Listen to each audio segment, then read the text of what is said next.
those of us who've been in the industry for a long time, you know it's changed. And we saw patients differently than we do now. At the end of the day, we got to recognize, whether we like it or not, embrace it. Patients are consumers. Wherever the patient encounter occurs, be it online or on the phone or through a portal or whatever it might be, we have to imagine ourselves delivering them a service. So think about all the service-based industries in your community. Think about all the service-based companies that you work with, credit card companies, banks, grocery store, beauty shops. What do they do to make it a great experience, and how might you be able to incorporate some of those ideas? Now, many people talk about doing it the Disney way and things like that. Well, at the end of the day, I think the more practical application is, what is the everyday experience? Because that's the way your patients will be able to make the most reliable connection. Now, let's take a look at the second piece, which is fixing our hellos and our goodbyes. Seems really easy, right? The first and last interaction. And in reality, when you think about it in your own organization, who's the first person your patients encounter when they come to one of your facilities?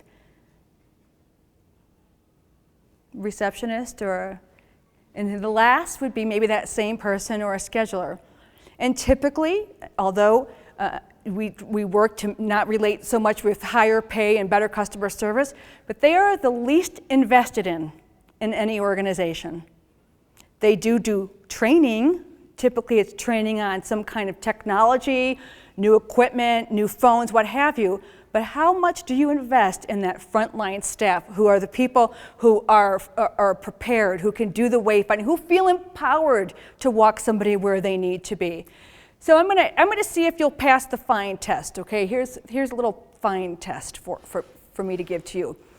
When you ask your team members, leaders, I'm sure all of you round, and when you all round. And so what's the first thing you ask your team members when you round? You might have a different method, but you ask them, how are you? How's it going today, right? Am I right? And what do you hear them say? It's fine. Now, this is the interaction part. I'm not gonna ask you to stand up, but I want everyone to say, I'm fine, and I want you to say it with your teeth clenched. I'm fine. Now I want you to say it with enthusiasm. I'm fine. Now I want you to say it with sarcasm. Fine. So when we think about it, when you ask your team member how they're fine, really digging a little bit deeper in what that means.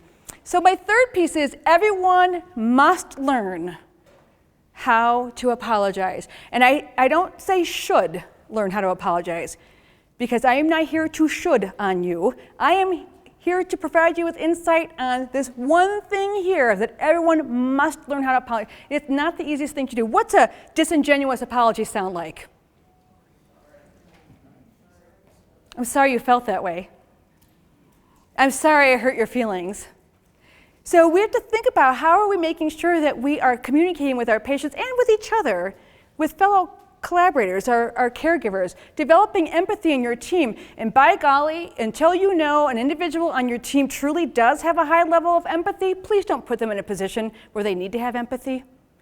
Empathy is not something that we're all born with, and I'm going to show you that in just a moment. We can develop empathy in each other, but after a while we get hard, right? We're busy, we've got this long list of things to do, and so empathy is sometimes the last thing on our mind. Again, not because we don't have a good intention to be empathetic, but we might not know how. And then the other thing we have to take a look at is the hierarchical roadblocks that we have.